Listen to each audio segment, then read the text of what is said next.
Oh,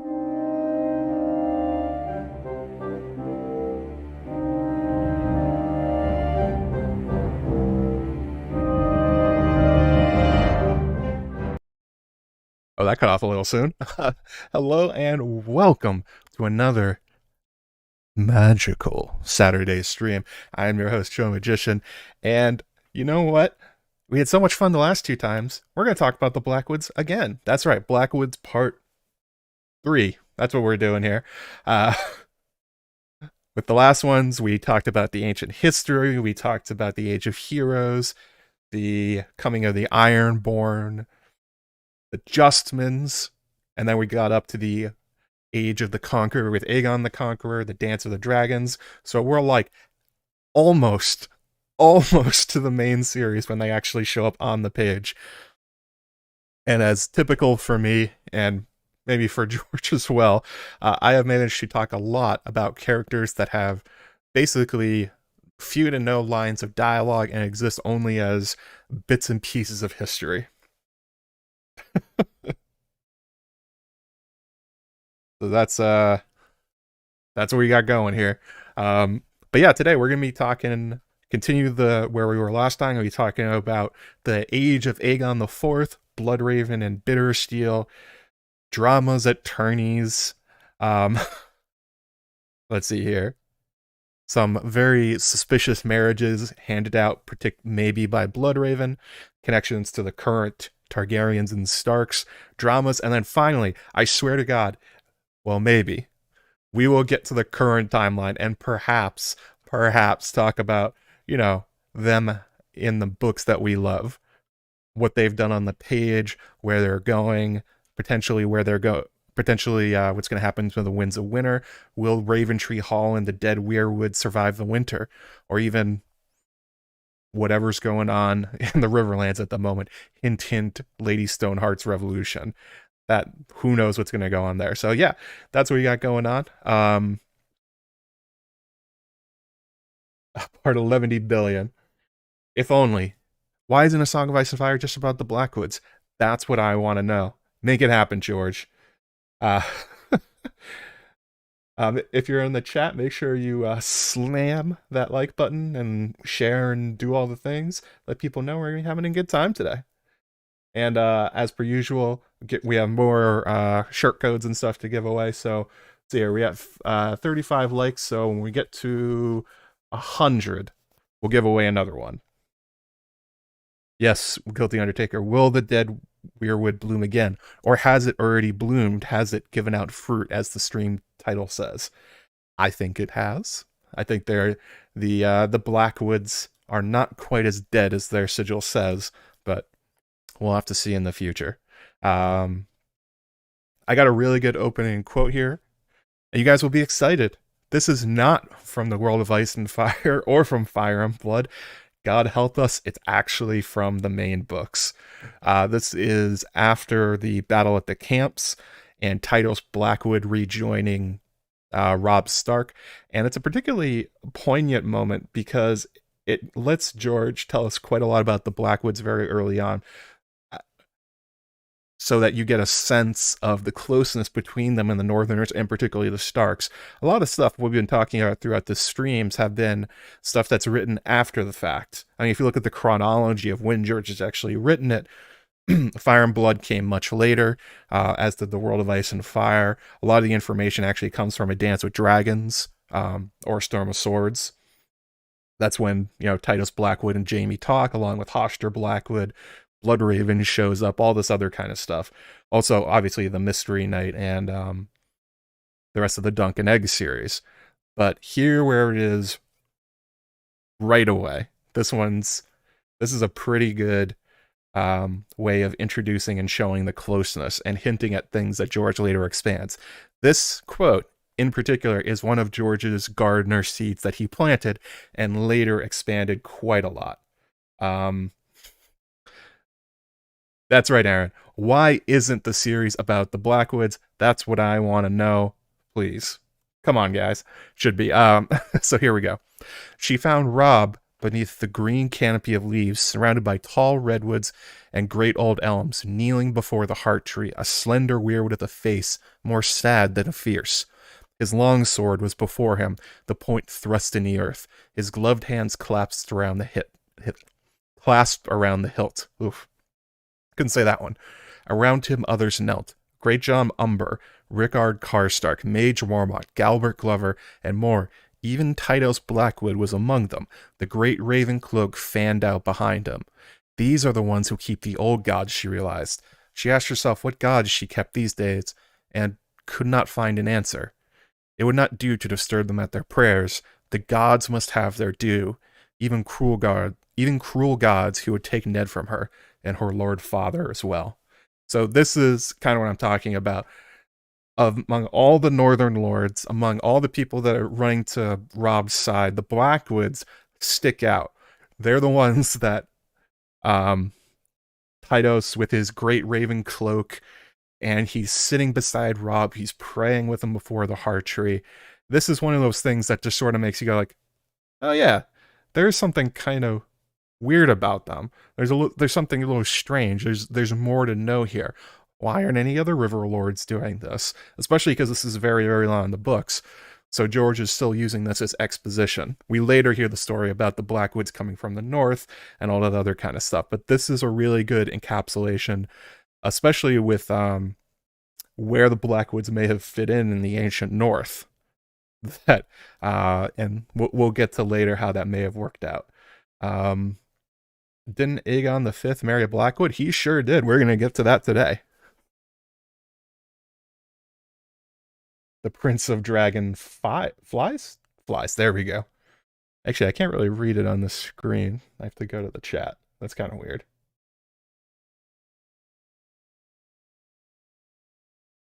So we're going to pick up sort of where we left off. After the Dance of the Dragons, things kind of died down for the Blackwoods. The high drama of Benjicott and Red Rob Rivers and Black Alley kind of goes away with the end of the war. If you remember, we talked about Black Alley. She married Cregan Stark, and she has 4 children, and that's kind of the last we hear about Black Alley. She kind of disappears into history into the north. What we do know about her is that her 4 daughters, Alice, Sarah, Raya, and Mariah. Fun note, Raya is George's assistant, Raya Golden. Curious about that one. But this is kind of curious. I had talked about previously how the Starks and the Blackwoods are related. They are, but not through this direct line. We don't know what happened to these 4 daughters. George often does not keep track of female lines in his family trees. They sort of go by the wayside. So who really knows what happened to them? It's something he could develop later if he wanted to. They perhaps could show up in the She-Wolves of Winterfell. By the way, this whole scenario after Cregan is the giant mess that the She-Wolves of Winterfell is likely going to be about. Because, the Cregan has 3 marriages. He has tons of kids, and a few of them die in unfavorable times, so you end up with a big power struggle within Winterfell, the children of the different wives that he had, and all the different marriages and the alliances that they made, all fighting over Winterfell. Kind of a fun meta thing. But yeah, that's they very well could be alive during the She-Wolves. It would be kind of interesting to see them. We also look at Benjicott Blackwood. He largely does not continue being a mage. Well, he's no longer like a primary focus of the story anymore. He sort of goes back to just being the Lord of Blackwood. His main thing that he does with the rest of his life is he takes part in an Arryn civil war, which he largely wins single-handedly because of his prowess from the Dance of the Dragons. That's kind of interesting. Being a war hero and a major factor in the Dance of the Dragons, though, does lend his opinion and his influence has kind of an outsized effect on the royal court. Most of the time, people don't care what the Blackwoods think about what's going on in King's Landing, but Benjicott has enough credibility and panache about him, I guess, with his raven feather cloak that people end up caring about him. He's one of the people that goes, hey, Unwin Peak, not cool.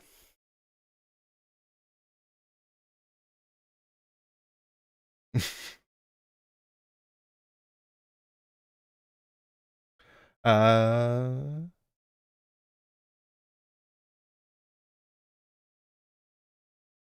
Yes, I agree. Guilty Undertaker. We're going to talk about Betha a lot more.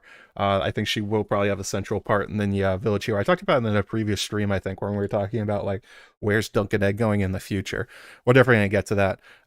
We can also assume that during this time frame, the Blackwoods, as is tradition, use their being on the right side of the winning war to take back territory from the defeated Brackens. You know, they're the mills and the hills and all the other crap that they fight over and over and over again. They change sides for so many times. Whenever one side wins, that's what they do. They take back some of the disputed lands, as it were.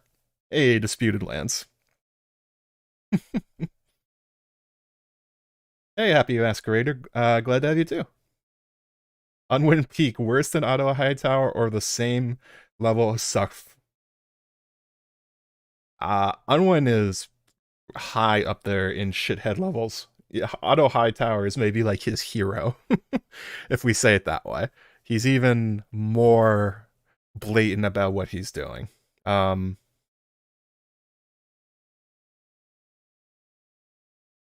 So that's kind of the end of the Dance with the Dragons. Not a lot happens at the end of it. Again, it's Benjicott living out his life.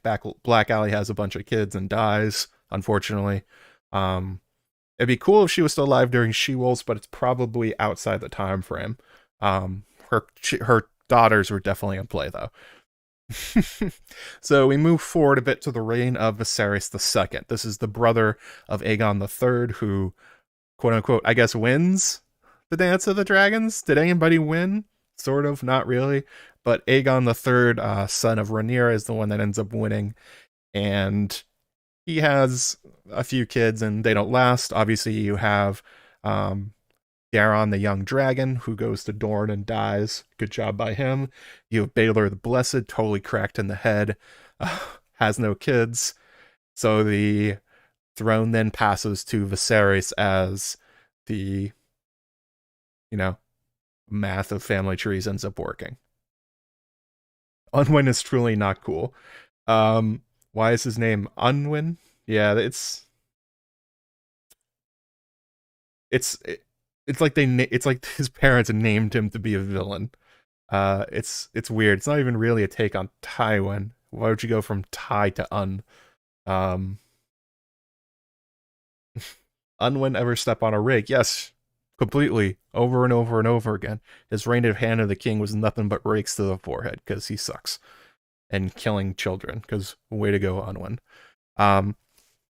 So where this gets back to the Blackwoods, we'll get there. It's going to be a little bit of a journey to get here, but it's important for understanding the context as we're getting into Aegon IV. So obviously, Viserys has his oldest son, a womanizing shithead named Aegon, who we talked about previously with Daemon Blackfyre. The Aegon IV, Aegon the Unworthy.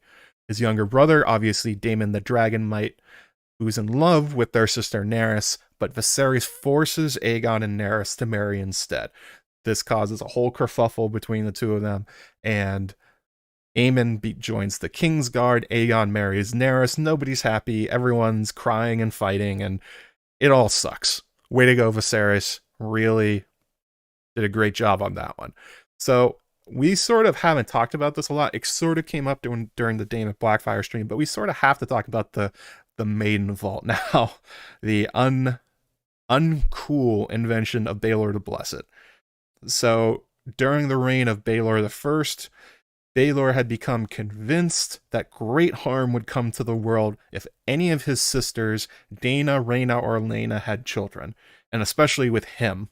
He wanted no children. He had seen in the flames or the prophecy or read it somewhere that, terrible death and loss would come from any union. I mean, it turns out he was right. Kind of does happen that way, although it's kind of a chicken and an egg situation there. So Baelor's really cracked a solution is he locked them away in what he called the Maiden Vault.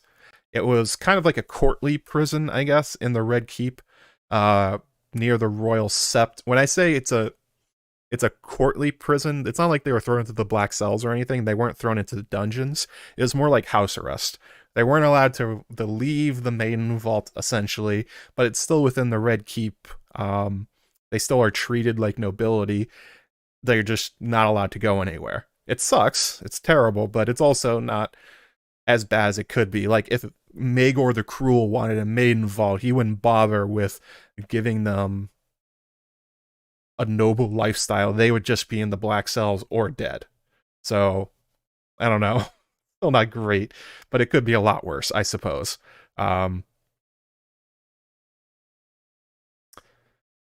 Very bad, very, very, very bad solution here. So yeah, they weren't allowed to leave, but they were allowed to have visitors. But in particular, they had to be basically only women. Thus, during this time frame, became a great opportunity for many of the lords in Westeros. They all noticed that I'm guessing these princesses need ladies in waiting or they need companions. So they all tried to send their daughters to hang out with Dana, Rhaena, and Elena. The other opportunity is, of course, they mostly wanted to send them to the court and have a reason to do it. And this is a convenient excuse, basically, to meet the princes, to meet the rest of the royal family, maybe get something going. Lords are wont to do this, unfortunately. And knowing what we know about Aegon the Fourth, Aegon the Unworthy, who in chat wants to guess how bad an idea it is to have all the eligible daughters in the realm in one place near him in the Red Keep? How bad is it an idea is this, you guys? Like, what can possibly go wrong? You just have tons of daughters, most of them pretty attractive, all of them single, all of them around Aegon the Fourth, or who would become Aegon the Fourth. Anybody foresee any issues here? I don't know. Maybe it's just me. Maybe I don't know. Oh, I'm sorry. I forgot to say thank you, Danny McKay, for the super chats. He sent 2 of them earlier, and also $50 from Morally. Morally coming through in the clutch, just to show love, appreciation, and support. You are the best. No, thank you, Mora. Yeah, super bad, very bad. It goes terribly. It also doesn't stop anything, as Greyways Tim says. Aegon does not respect the Maiden Vault. He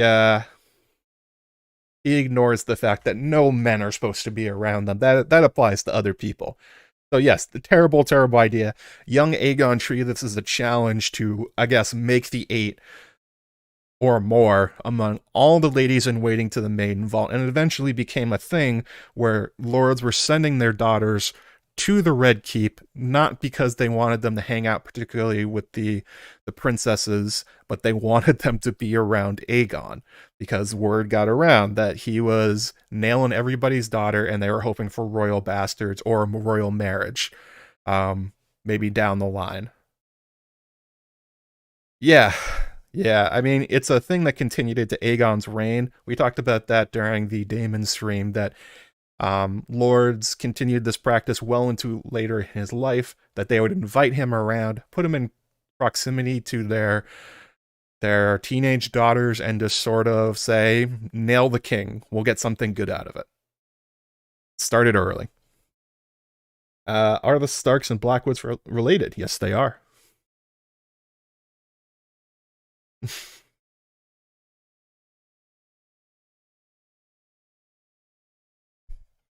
Yeah, and as I was saying, and this includes the ladies in the Maiden Vault, notably Dana was impregnated by by Aegon, leading to Daemon Blackfire.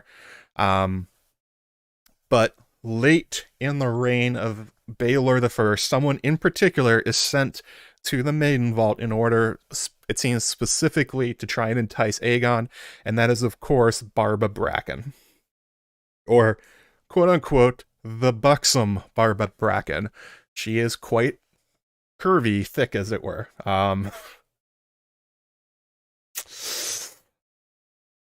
Yeah. She was sent there to seduce Aegon, and it apparently worked. Lord Bracken in particular was interested in a lot of stuff. Now, again, we're going to get to the Blackwoods, but this is important context. We need to get through this to get to why it matters. So, they're about to show back up into the story. Barba and Aegon hit it off. Even as he marries his sister Nerys and ascends to the throne, Aegon is basically treating Barba as his other wife, his paramour, his main mistress, and openly doing it too. He's not sneaking around anymore. Like, he's basically ignoring Nerys when he can, pissing off, obviously, Viserys, pissing off Aemon the Dragon Knight, all this other stuff. Can I really blame Aegon? Yes, I can. I can blame Aegon. It's a very dumb idea.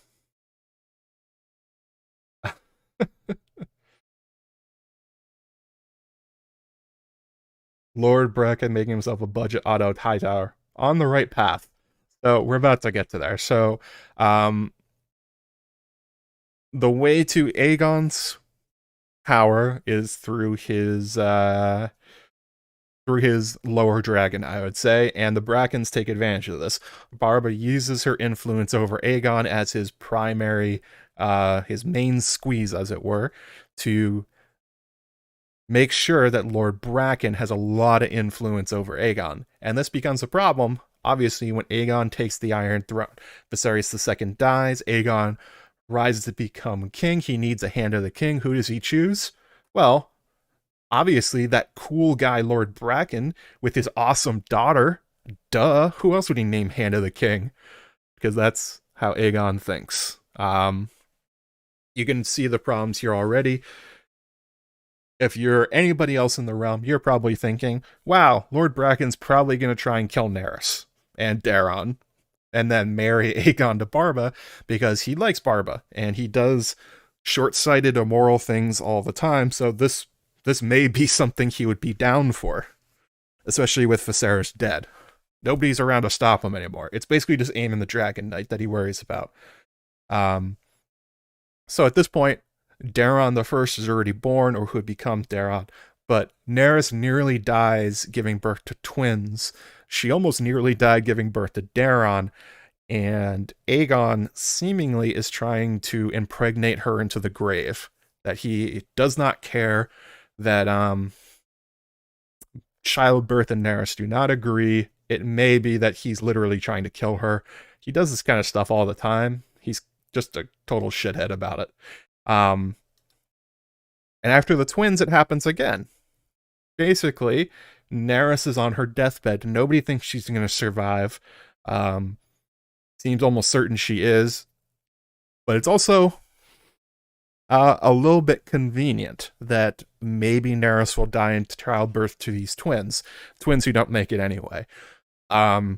Because Aegon and Lord Bracken and Barba all have a vested interest in Nerys dying. Maybe it's not directly trying to kill her, but maybe, botched medical care, or not doing everything they can to try and save her.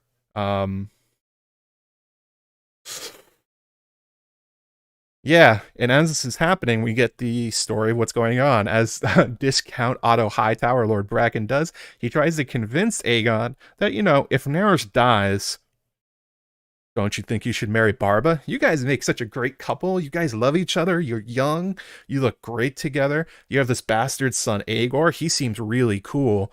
Like, maybe you should just tie the knot after Nerys dies.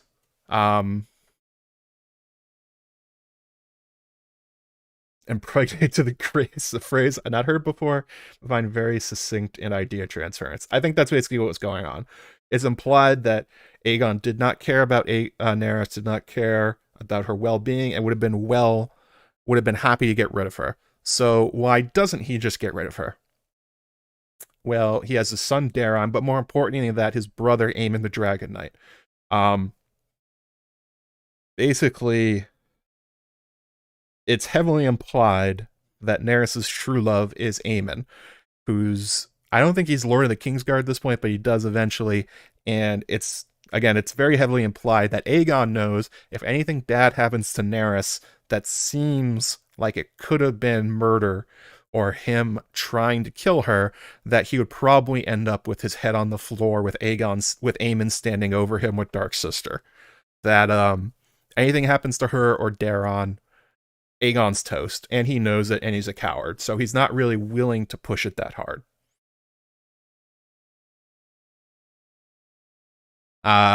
So that's the plan here. The plan is Nerys, if Nerys dies, Lord Bracken wants to marry Barba and Aegon, and then probably legitimize Aegor, and then presumably at some point he would have killed Daron in order to make sure that Aegor becomes king. Plot twist, Nerys doesn't die. And not only that, this whole story comes to light. How'd this story come to light? A good question for another day. You may have a hint about it. We're about to talk about it. Daron and Aemon blow up the scandal. It becomes all everybody's talking about at court. And it gets to the point where Aegon actually starts worrying about his future as king, where he's like, oh shit, this is actually a lot worse than I thought. I need to hold on to my kingship more than I need to hold on to Barbara Bracken. So his solution is, in keeping with Baelor's bad decisions, is he says, all right, Lord Bracken, no longer hand of the king. Barba, we're breaking up. Also, get out of King's Landing now. And that's basically what happens. He throws them out. They have to all go back to Stonehenge, along with Aegor, young Aegor Rivers, his bastard son, and basically cannot see them again. Or else, again, heavily implied that Aemon Dragon Knight would have pulled a Criston Cole on his ass. Didn't one survive? They may have. Aegon, Nerys, and Aemon are really warped version of Arthur, Guinevere, and Lancelot. Absolutely, totally agree. I'm sure Lady Gwyn would have a lot to say about that. So this is where the Blackwoods come back into the story. This is why I went through and told that whole little thing. The Blackwoods obviously could not fail to notice that their chief rivals all of a sudden, out of nowhere, became Hand of the King. And his daughter, Barba, has a bastard child with the new king, and it's looking like, if anything happens to Nerys, Barba's up next for queen. So, you can imagine alarm bells are going off all over Raventree Hall and Blackwood Vale. Sorry about that. They're going like, this sucks. We can't let this happen. We shouldn't let this happen. If the Brackens take over the royal court and Aegon sucks, he might let him do it. We could lose everything. And they're probably right about that. Targaryen name rhyming is annoying. It is when you're trying to say a bunch of them fast. So it could and probably did lead, in the short time that Lord Bracken was Hand of the King, to quite a lot of abuses. You can imagine there were land grabs. You can imagine that he was giving wealth and jobs to his family. You can imagine that he took the opportunity to fuck over the Blackwoods at every chance. And Aegon is capricious enough that he probably would have agreed to it. I mean, we know that he literally gives away dragon eggs for nothing, basically. He later gives away other stuff just because it amuses him. So, yeah, not great. So, you're the Blackwoods. You're staring this down. You're like, Barbara Bracken, Aegor, and Lord Bracken are poised to make our lives miserable for the next however, especially if this kid Aegor becomes king. Like, we're fucked. We're absolutely screwed. So what do? Do they go to war with the Iron Throne? Do they marshal their troops and build an alliance? Do they go fight the Brackens over Blackwood Vale? Do they have another little civil war which may draw on the Iron Throne? No. The Blackwoods don't do any of this. Instead, what they do is they send their young, beautiful daughter, Melissa, aka Missy Blackwood, to court. You can see where this is going. It's a clever choice, not necessarily an awesome choice, but it's the kind of thing you can imagine Bloodraven doing. And yeah, Barba's been sent away. So Aegon is still hates Daenerys. He's still pretty slutty. He still makes a lot of bad decisions. And all of a sudden, out of nowhere, this new vision of beauty, Melissa Blackwood, shows up. And the idea is perhaps that she will catch Aegon's eye. And it 100% totally works. They managed to go straight from Barbara Bracken to Melissa Blackwood. Melissa herself seems to be just like an awesome kind of person. She's a well-loved figure at court. She's known for being extremely kind. She's generous with her time and affections. She's modest, a very loving person, and overall just seems to be like a great person. Everybody at court liked Missy. Not everyone liked Barba. That's sort of there's a big rivalry going on between these two characters. And this includes Aegon. He becomes instantly smitten with Melissa Blackwood, takes her as his new mistress, his new pseudo-queen, or whatever you want to call it, to fill the void that Barba left behind. And, you know, it's more than just that she takes their place at court, basically, but it's that Barba and Aegor and her father are all forced to leave court entirely. They have to leave it behind. They have to cut ties, and directly in their place, the Blackwoods jump in. Leah Rubenfeld says even the Queen liked her. Yeah, Daenerys was a big fan of Melissa. She was not trying to take her place. She was not trying to Cersei it, I guess would be the phrase for it. She's just a good person. And yeah, Missy's biggest fault was her taste in men. Yeah, that's fair. Or her potentially what her father made her do. It's kind of unclear what her role in this was because it's no longer a Maiden Vault. So that she got sent to court is likely intentional. I'm sure the Blackwoods talked about it ahead of time. It worked out very much in their favor, so I wouldn't be shocked here. Shockingly, the Brackens do not take this turn of events well, and Barba's young son Aegor becomes extremely bitter over this. That he's been thrown out of his home, the only place he's ever known. His mother too, they're disgraced, and not only that, but he's being rejected by his father. His father turns out is a total piece of crap, but it doesn't stop him from wanting the affections of Aegon. As most children do, they like their fathers, or they want to like their fathers. Being separated from him and the lifestyle and everything he knows, all of his friends, you can imagine, very much made young Aegor a very angry young man. We'll get back to that in a little bit. So Melissa stays at court as Aegon's preferred wife, paramour thing for 5 whole years. This isn't a passing fancy. Melissa and Aegon are like legitimately an item. This is like a long-term thing. And not only that, Melissa gives Aegon 3 children in that time. So we have the 2 daughters, we have Mia and Gwyneth Rivers, and then of course one son named Brendan. I don't know if you guys have heard of him. May have talked about it a few times. You know, he's an albino, has a wine-stained birthmark on his face that kind of looks like a raven. Yeah, he's come up a few times on my channel. Kind of an important character, I guess. Yeah.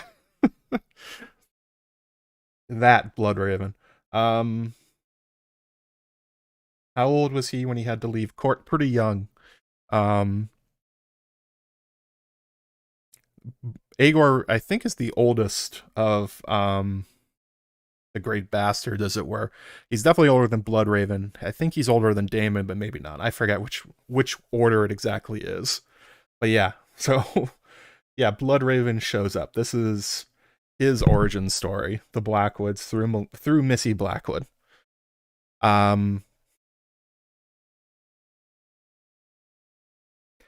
it is possible that the Blackwoods were hoping for the same thing from Aegon, that they were hoping at some point that maybe Nerys would bite it, and that Aegon, in his impulsiveness and stupid decisions, would marry Missy instead. They they tend to be more tricky about their plans. The Brackens are much more blunt objects. The Blackwoods are a bit more cautious about what they do. So if they were planning this, nobody would know because that's kind of their thing. Sounds like the Mad King. He didn't care his wife was having complications with childbirth. Correct. Aerys II also did not give a shit about his wife. He also had another woman he wanted to marry. That was Joanna Lannister. So, yeah, cut from the same cloth. Both very bad people. I wouldn't be shocked, if the Blackwoods had a plan to do this, though. If they were, like, hoping that Melissa might become queen and perhaps Bloodraven afterwards, if something could be done about Daron. Although I doubt Bloodraven would be up for that plan. He had many opportunities to seize the throne and never did. So, whatever the intentions of Lord Blackwood may have been, it doesn't seem like that got passed on to young Brynden.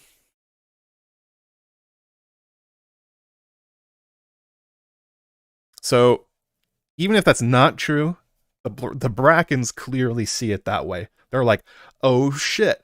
What if what if we wanted? What if what we wanted to happen with Barba happens with Melissa? We'll be screwed. Oh my god, we have to do something about this. What are we gonna do?" Oh yeah, because the Brackens are the worst and are comically the worst in almost all situations. They decide they will grab another member of House Bracken, young Bethany, and basically train her to be an Aegon-seeking sex missile. And I am saying that a little over the top, but that's basically how it's described. Barba and Lord Bracken basically take Bethany and say, "We're gonna make you everything Aegon IV wants. We're gonna make Melissa look like nothing because you're gonna have the inside track on how to get his attention." And they basically just train her to do that. She's like a secret agent sent to screw Aegon. It's extremely extremely not great, especially because she's pretty young. But then again, it's Aegon, so he doesn't care who he screws. Oh yes, slam the like button, you guys. We got 62 likes at the moment. We get up to 100, we're gonna be giving away another t-shirt and stuff like that. So yeah, slam that like button if you could. It also helps the channel quite a bit. Making sure people see these and enjoy them, because the algorithm is a capricious dick. And that's what ends up happening. Aegon is completely taken by this young Bethany Bracken, sets aside Melissa, and picks up a new paramour. He does this a lot. Everyone thinks they have gotten the final say on Aegon, that they're the ones that convinced him to stick around for the long term with their new girl, but that's basically not what he does. He basically just wants somebody to have lots and lots of sex with, and he wants none of the responsibility for what happens afterwards. He more or less abandons the kids afterwards. It's actually a pretty noticeable pattern that, like, as soon as the kids stop being infants and they start like becoming humans, he's like, "I'm done with them. I don't actually want to be their father. I just want to screw their mothers."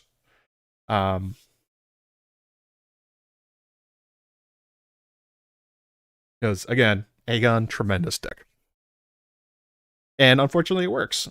He is so easily swayed that he completely throws away this marriage of 5 years and the 3 kids he has with Melissa and takes up with Bethany.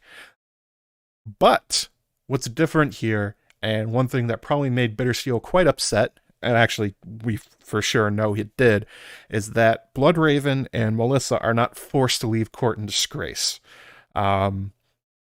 It wasn't a scandal that she got set aside. It wasn't somebody trying to seize the throne, and not something they weren't trying to, kill the queen potentially and replace her and overthrow the crown prince. Aegon basically just broke up with her and her kids. And because everyone loves Missy, because she was an awesome person by all accounts, her good nature and personality gives her children quite a lot of goodwill, and they're allowed to stay at court basically as long as they want, which we don't really know what happened to Mia and Gwennis. This is another thing where, again, female characters, female lines just disappear from the narrative into nothing. So who knows what happened there?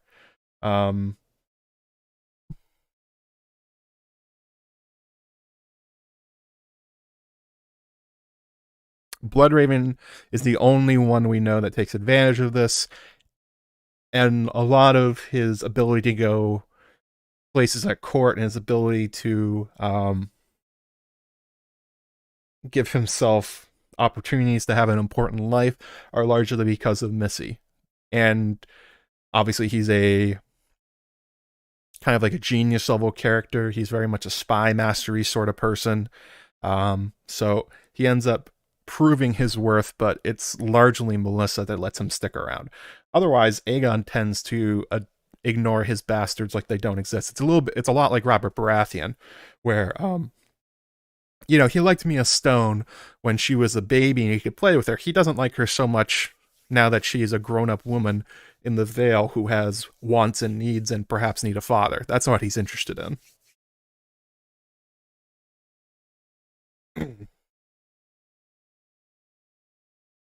Pretty sure Missy is more than happy enough to sleep with Aegon the fifth or the fourth anymore. Quite possible. We don't know much about Melissa Blackwood, unfortunately. We're gonna get to that in a little bit, but we basically just know that she was awesome. Aegon liked her, and everyone else liked her, and that's kind of it. That's where what we know about Melissa Blackwood ends. Maybe if there's like a successor show or something, maybe Bloodraven will talk about her more in the future, but that's kind of it.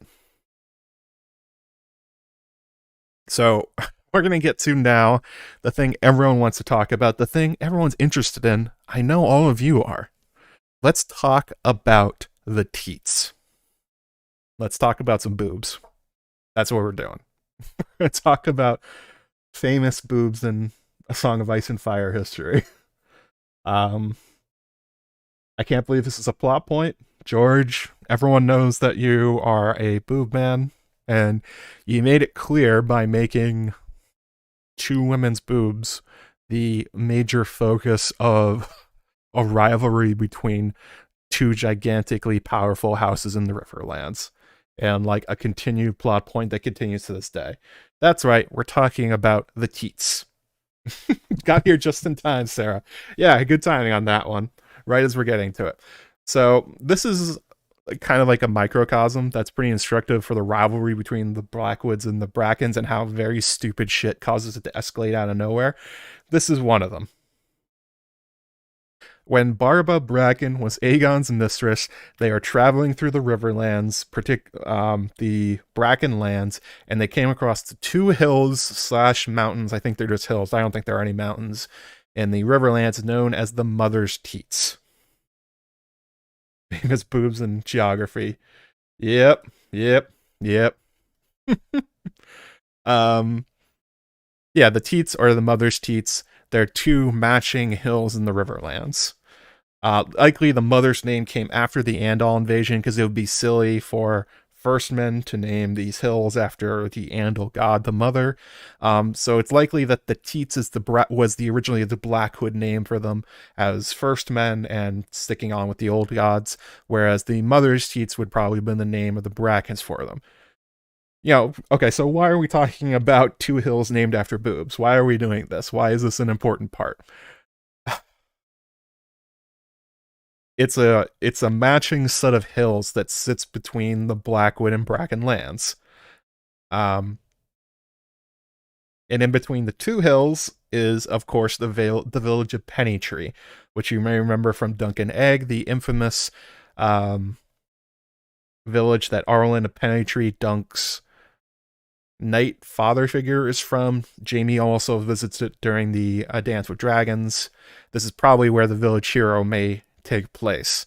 So why this comes up is Aegon, being a totally cool and normal dude, looks at these two hills, looks over at Barbara Bracken, who he is a fan of her large boobs, and says, "You know what? Those are as big as yours." Barba.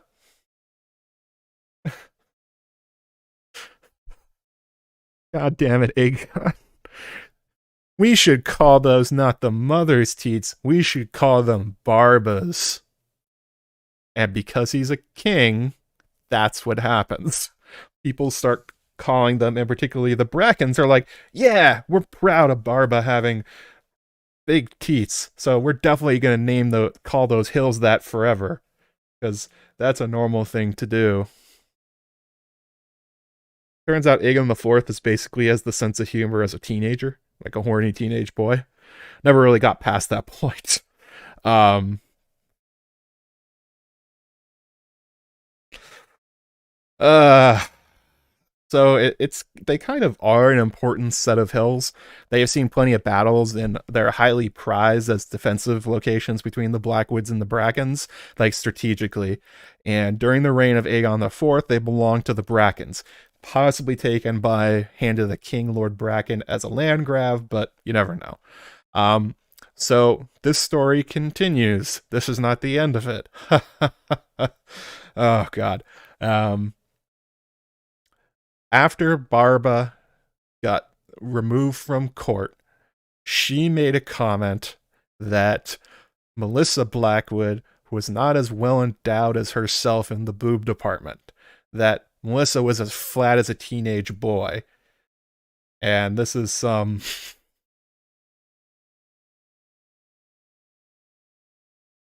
This is some mean girl level insults, I bet, being thrown around. She's not good enough to be Aegon's mistress. She doesn't have a good set of these. That's what we're supposed to understand Barba said. Now, this story apparently gets repeated to Aegon, who takes offense to it because he broke up with Barban and says, you know what? Those are no longer Barba's teats. Those are Missy's teats.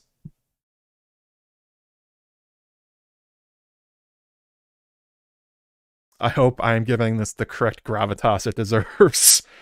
But Aegon goes even further than that. Because Aegon's a shithead. He doesn't just officially rename them. This is now a royal decree. This isn't an offhanded joke. He also takes the land from the Brackens and gives it to the Blackwoods. Says, you don't own those anymore because I don't like your joke. Get wrecked. You don't deserve it. The Blackwoods own them now. That's pretty insane. That's an insane thing to do. Like, truly, this is nutty. That Aegon did this. Insane. Truly insane. This is the kind of thing you'd hear out of, like, I don't even know. It's very, very stupid. This is like something a Crusader Kings player would do. And if I was the Brackens in this situation, I'd be pretty furious. The casual way that Aegon just removed important parts of your lands and gave them to your hated enemies because of a stupid, like, insult that Barbara Bracken may have said, who even knows? That's ridiculous. And it's kind of a hallmark of Aegon's shitty rule.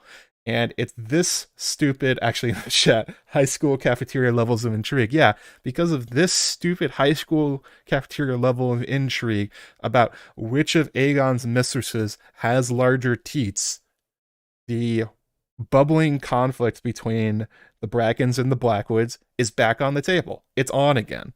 And it really has very little to do with the Blackwoods themselves. They didn't make Aegon do this. I mean, we assume they didn't. Who knows? Maybe Missy was like giving him the elbow, like, you know what, you should take them from him. They're mean. But this seems totally in line with Aegon's level of lack of care for his rule and his total inability to judge what's an acceptable thing to do as a king. He re-inflames this rivalry and what had been basically drama and makes it real, because now they've lost these two important hills. Thanks, Aegon.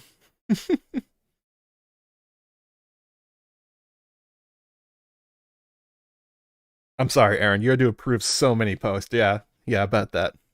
My bad. And this whole stupid thing about who has bigger boobs continues to escalate. It becomes a real thing. As we were talking about, Bittersteel grew up hating Bloodraven. Obviously, this rivalry between Barba and Missy carried over to their sons, and Bittersteel saw Aegon's affection for Bloodraven and Missy, even after Missy got dumped, as something that was denied from him, that Aegor could never get.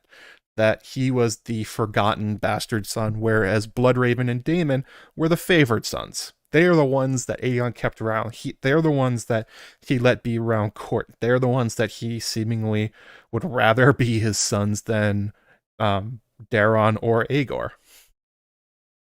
And again, to even go further on this, it's not just that Aegon goes back to another Bracken girl. He goes back to a different Bracken girl. He doesn't go back to Barba. He goes to Bethany, a different teenage girl. So you can imagine that Aegor continued to see this as just a personal rejection of himself via his mother. Why didn't you come back to mom? You guys were great together. We were happy once, that kind of thing. All of this is kind of distilling in Aegor River's mind.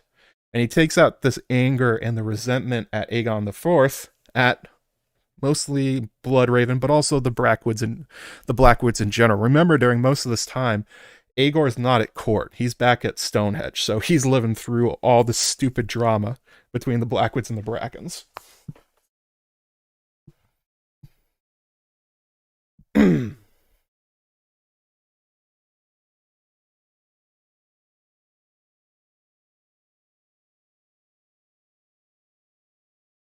Yeah. You can imagine how he kind of thought about it. Melissa was sent to hurt me, sent to hurt Barba. Look, he gave away these hills for no reason because of a stupid joke. Bloodraven can stay at court, but we're punished. We have to stay away. It's an easy narrative to write about how Aegor Rivers became an angry young man that carried on the rest of his life, and how he became Bittersteel. It's Aegon's poor parenting, and literally lack of parenting, essentially throwing the kid away like he didn't want him anymore.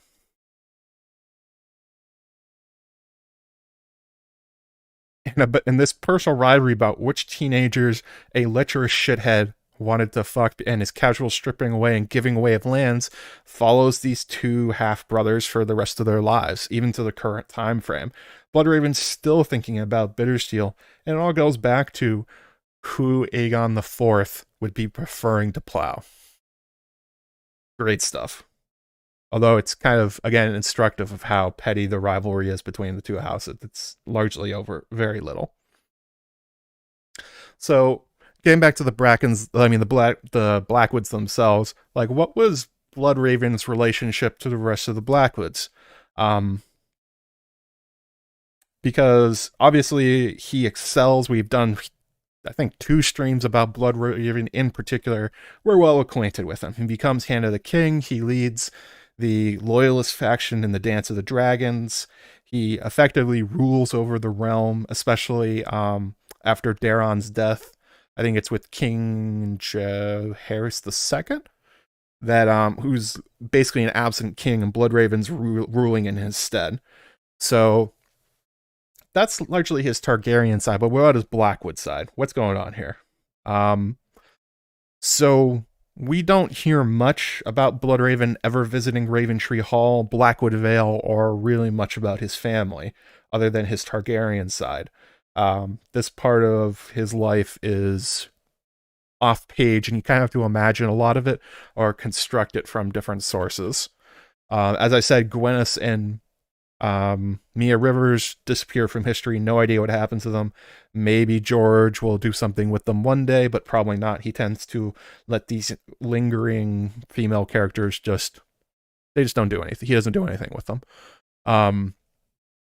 In terms of his relationship to Melissa Blackwood, Bloodraven speaks about her basically only once, and it's to Bran. And as far as I could tell, he doesn't say anything about her during his time as Maynard Plum in the Mystery Knight. This is the one quote that we hear about Melissa Blackwood. The last green seer, the singers called him, but in Bran's dreams he was still the three-eyed crow. When Mira Reed had asked him his true name, he made a ghastly sound that might have been a chuckle. I wore many names when I was quick, Veneve and I once had a mother, and the name she gave me at her breast was Brynden. That's kind of it. That's the that's the total amount that Brynden Rivers talks about his mother. So it's kind of a big question mark. So what we're going to do here is we're going to try and fill in the blanks here.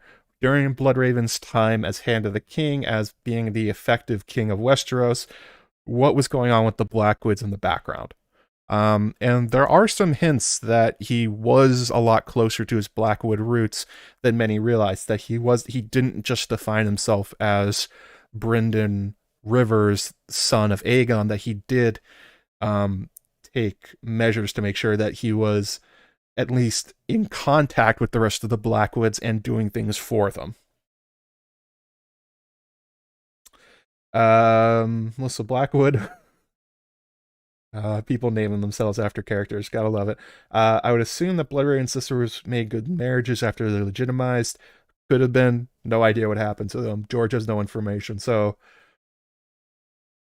never know. We barely know anything about Aegon's sisters either. Aegon V's sisters. They just kind of disappear. Oh, lost my place. Oh no, I lost my place. Oh my god. Okay. I can get back to this. Okay, so so first of all, one thing to keep in mind is that Bran and Bloodraven as characters share many similarities in their early lives. History of Westeros and Disputed Lands, aka Amanda, Crowfood's daughter, released a video talking about Bran the Builder, and it was really good. You guys should definitely go listen to that. If somebody could throw it in the chat, that'd be great. But they talked a lot about how similar Bloodraven is to Bran the Builder, and also this Bran.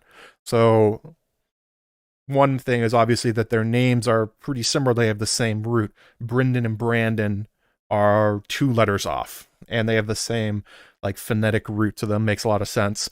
They're both linked with the Weirwoods. Both of them enjoyed climbing and overhearing things they shouldn't. Obviously, Bloodraven used his magical powers, but you can imagine as a young boy that he was running around in the Red Keep hearing conversations he shouldn't. Bran does the same thing when he uncovers the secret about Jaime and Cersei. He finds them wrestling. Hello. They're both powerful green seers. They are both related to the Blackwoods, although Brynden Rivers much more closely. And both of them were basically unlikely to ever inherit anything. If you follow Bran's life before the fall and, the plot of A Song of Ice and Fire, he dreamed about joining the Kingsguard and trying to make it as a knight in the world because, there were no lands coming to him, and there were none coming to Brynden either.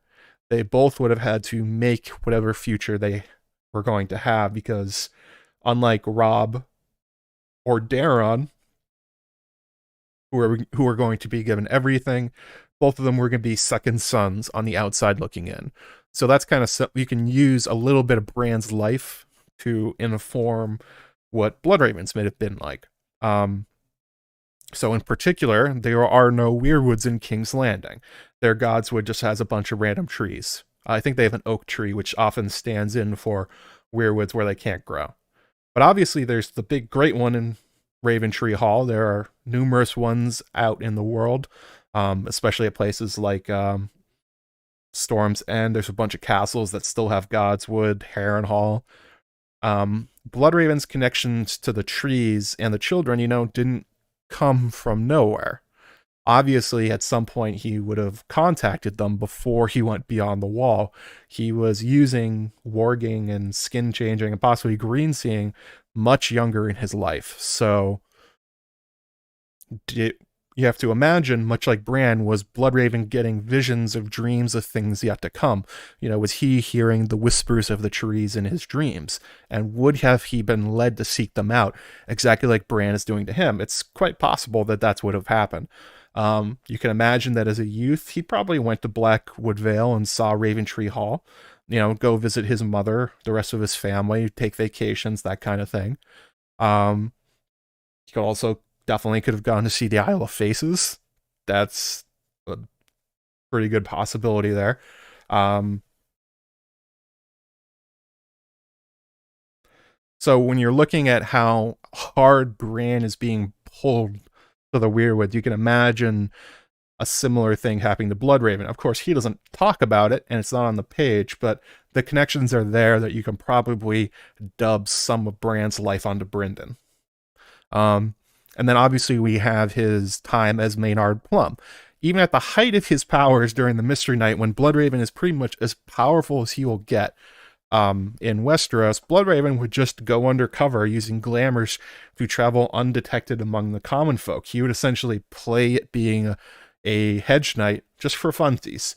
I mean, obviously he had a mission to it, but it seems like Bloodraven's actually having fun being Maynard Plum, that he enjoyed being able to take off his fame and his reputation and just be another person, something he basically never would have had throughout his life. Celebrities are known for doing these kind of things where they actively try to not look like themselves. Bloodraven has the advantage of being able to glamour. And there's no reason to think that he hasn't done this many times. That choosing different disguises and different glamours to hide his obviously distinctive appearance. Traveling the Seven Kingdoms, scouting, spying, meeting his underlings without them knowing it's him. And, you know, just being able to be himself out in the world. I think that's one of the funny things about the Mystery Night, where if you read Maynard Plum, he's not... Bloodraven isn't trying to act like somebody else. It's pretty natural. So you can imagine while he puts on his lordly voice when he's talking to Egg and Dunk later, that's probably what he was actually like. Bloodraven having fun is kind of weird. Yeah, it is a little weird because of what we know about him, but clearly he was having fun being Maynard Plum. So you can imagine he did that elsewhere. Because of his distinctive appearance, you know, being an albino and the wine-shaped thing and eventually losing his eye, you know, he couldn't just put on a cloak and go riding off into the Seven Kingdoms and nobody notice him. He's too distinctive, so using a glamour is how he probably would have done it. And this is probably pretty similar to Rhaegar. You can imagine, we know about Rhaegar, he used to go to Summerhall. He used to take his harp and just sort of travel the world sometimes, just for fun. So quite possible Bloodraven's doing the same thing. Never really thought about it before, but wondering if visiting the Blackwoods is a cover story he used in King's Landing when traveling to the Riverlands undercover during the Mystery Night. Very possible. He could have said, "Oh, I'm going to see my mom," and maybe he really did, but would then just disappear, and a character like Maynard Plum comes out of nowhere. Just another hedge knight traveling the road. Especially because Bloodraven is obviously keeping tabs on Dunk and Egg pretty heavily during this time. It seems he sort of got entranced with the idea. He just wanted to hang out with Dunk. There are other ways he could have gotten the White Walls. He didn't need to hang out with Dunk. He didn't need to stay with Egg. It appears that he did that on purpose. Not only because it helped him, but also because it was kind of fun.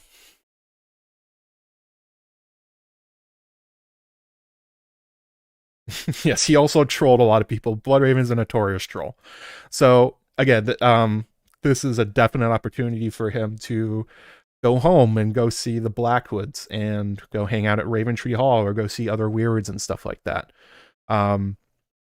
Also, one thing to note about during the Mystery Night, among the River Lords that show up in force at White Walls behind Bloodraven, ready to kill all the traitors at the failed rebellion, it's Lord Blackwood with all of his troops. It shows that Bloodraven is not ignoring the other half of his lineage, and in fact that he's trusting Lord Blackwood with this secret plan, and that and the whole operation to make sure that they stop this rebellion before it starts. And that's honestly a lot of trust he's putting in Lord Blackwood. We don't really know his name at this point. I forget which one it would be. It's like Roger or Roland or something like that. He's unnamed during this time, but you know, the Blackwoods and the rest of the River Lords managed to sneak an entire army up to White Walls with nobody noticing. And Bloodraven running off doing Maynard Plum things, so he's obviously not in command. They're being trusted to follow the plan that he's setting out for them. And that's pretty impressive. So it shows that Bloodraven and the Blackwoods at this time were like this. Who wouldn't want to hang out with Dunk? Everyone wants to hang out with Dunk. Everyone loves Dunk. He's a great guy. Bloodraven too. He just takes the opportunity to go camping with Dunk. Bloodraven's grandfather, uncle, half brother. It's hard to say. We don't really have a family tree at this time. We don't even know how. There's a Quentin Blackwood that was killed at a tourney, and then there's a whole bunch of brothers and cousins. There's a lot of Blackwoods. They seem to have a lot of kids and a lot of cousins, so it's hard to say. But I think the biggest hint that Bloodraven kept good relations with the Blackwoods during this time and was actively in contact and trying to help them is a very curious part of the Raven Tree Godswood. There's a statue there to Melissa Blackwood. This is really unusual. We don't hear of any other statues at Raven Tree Hall. Honored Blackwoods, like Lucas Blackwood we see in the main story, are buried underneath the Weirwood themselves, and that's kind of it. Sometimes there's nearby cairns and stuff like that, but there's no other statues that we know of at Raven Tree Hall, especially, particularly of famous members of their family. Jaime certainly doesn't see any. Hoster Blackwood doesn't talk about it. So here's the quote. Lady Melissa Hoster confirmed. Missy, they called her. There's a statue of her in our Godswood. She was much more beautiful than Barbara Bracken, but slender, and Barbara was heard to say that Missy was flat as a boy. When King Aegon heard, Jaime then cuts him off and goes like, yeah, I heard this whole story before. So if you're thinking about in terms of House Blackwood, who would have the money, the clout, the affection, and a reason for building a statue of particularly Missy? I think the obvious answer here is her extremely powerful and wealthy son, Brynden. Seems like the perfect candidate for doing this. You know, she was kind of an important figure of gossip in recent Blackwood history, but it's not like she's the most famous or most impressive member of the family.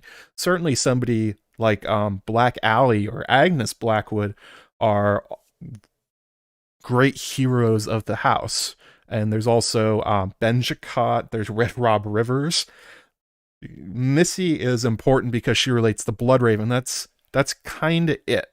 We don't really know much about her. So it feels very likely that this statue was commissioned by Bloodraven in memory of his mother. And it feels very reminiscent of Lyanna's statue in the Winterfell Crypts. You know, that Bloodraven is mourning her loss and honoring her with a statue remembering her of of the good times they had together when they were still in King's Landing. And it's in Blackwood Vale, which Bloodraven, as far as we know, spent very little time in, according to the canon sources. So, I think this is a sign that Bloodraven, during his time as Hand of the King, took a lot more interest in Blackwood Vale than I think people realized, that he and the Blackwoods were in more contact. He's a mama's boy. Yeah, he is a mama's boy. Who wouldn't be? Especially with somebody like Missy Blackwood. She seems like a great mom.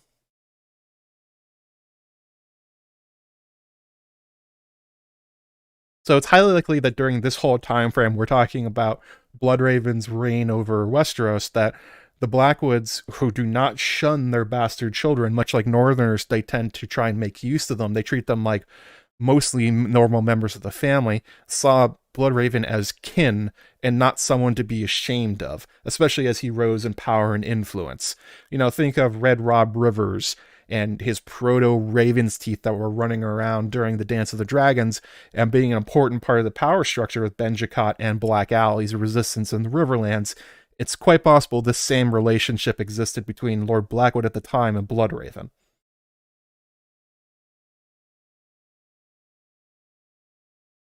Yeah, it is cute. I think it's nice to think about in terms of, if you're trying to think of Bloodraven as a person rather than just the magical puppet master of history, I think it's very sweet that he, like Ned, would have a statue commissioned of a very dear member of his family that he lost at some point.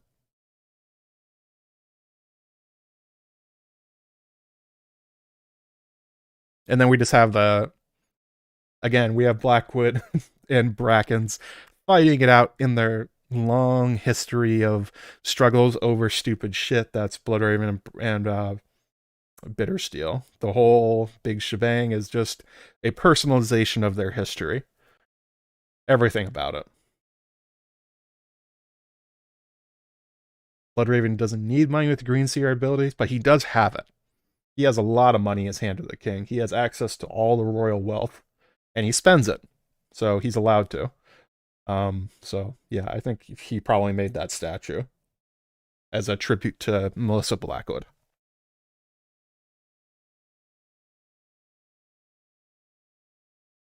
Which also, again, would show that he sort of thought of Raventree Hall and Blackwood Vale as a home for him, or a home away from King's Landing. Otherwise, he would have left it in King's Landing, right?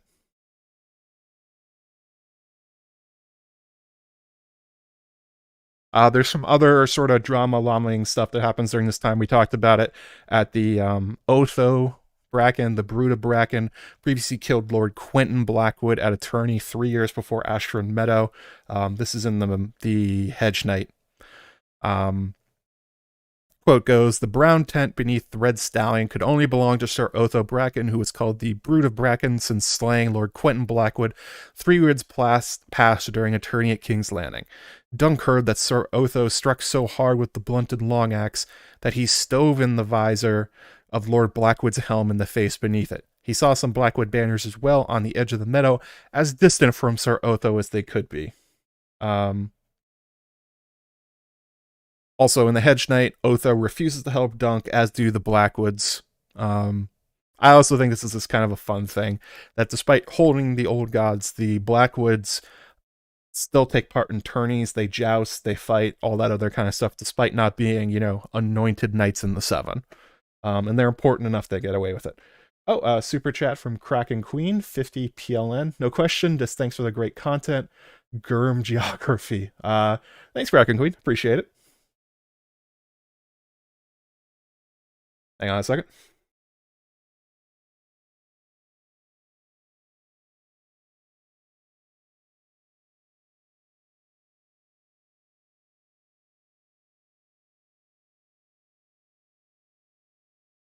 That was weird. My throat just completely dried up for some reason.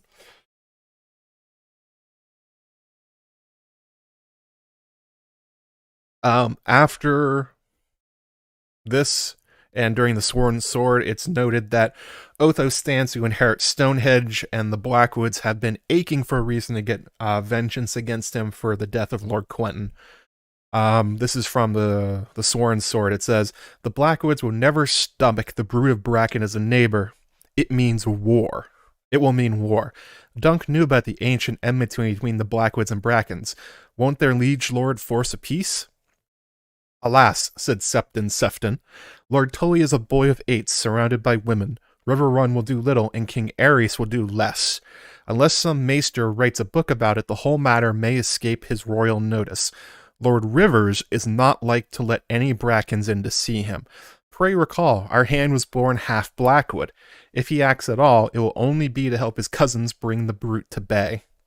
The mother marked Lord Rivers on the day that he was born, and Bittersteel marked him once again upon Redgrass Field. So again, here we have an implication that most assume that Bloodraven is actively helping the Blackwoods as Hand of the King for King Aerys. That he sees them not as a weird footnote, but actual as cousins and family. That it's assumed that he's going to help the Blackwoods, and he does. Oh, another super chat from Maura Lee, another $50. Well, Maura, looking forward to House of the Dragon, all the content that will be produced, and all the live chat discussions. Yeah, that's something I'm gonna be ramping up. They got announced the other day, August 21st, House of the Dragon. I've got some plans for content for stuff like that, videos I want to make, sort of like guides for season 1 that I think will be fun to make, and hopefully you guys will enjoy it too. Kind of like condensed versions of these streams in a sense. Um, so yeah. Oh, if there's I put this on Patreon, but if there's any particular topics for like season 1 of House of the Dragon you guys would want to hear about first, um, for like for videos and guides to characters and stuff like that, um, throw it in the chat or let me know or whatever. I was thinking of doing them in terms of like different factions. So instead of like the greens versus the blacks, do them in like smaller groups. So like Rhaenyra's oh, it's that's too large. Like the Velaryons or the Strongs looking at the high towers, that kind of stuff.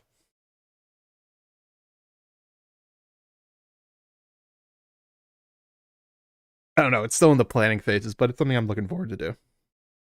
Hate they butchered the Strong single. Me too. How dare they? How dare they destroy something so perfect?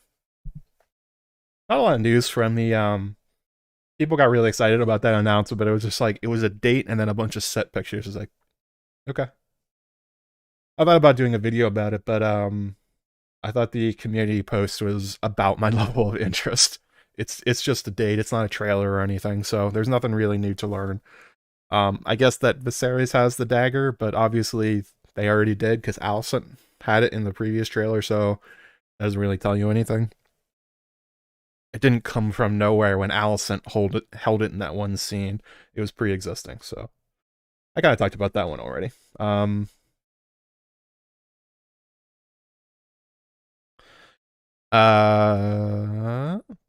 Oh yeah, these are the names of the Blackwoods at the time that were at Ashford Meadow: Bennifer, Robert, Roland, and Roger Blackwood. If the village hero, the upcoming Duncan Egg story, is set at Pantry, we may see these guys again: Bennifer, Robert, Roland, and Roger. May also see Melissa Blackwood. She could still be alive during this time. We don't know when she died, when that happened. Bloodraven could show up as well. And since we're talking about it, Betha Blackwood.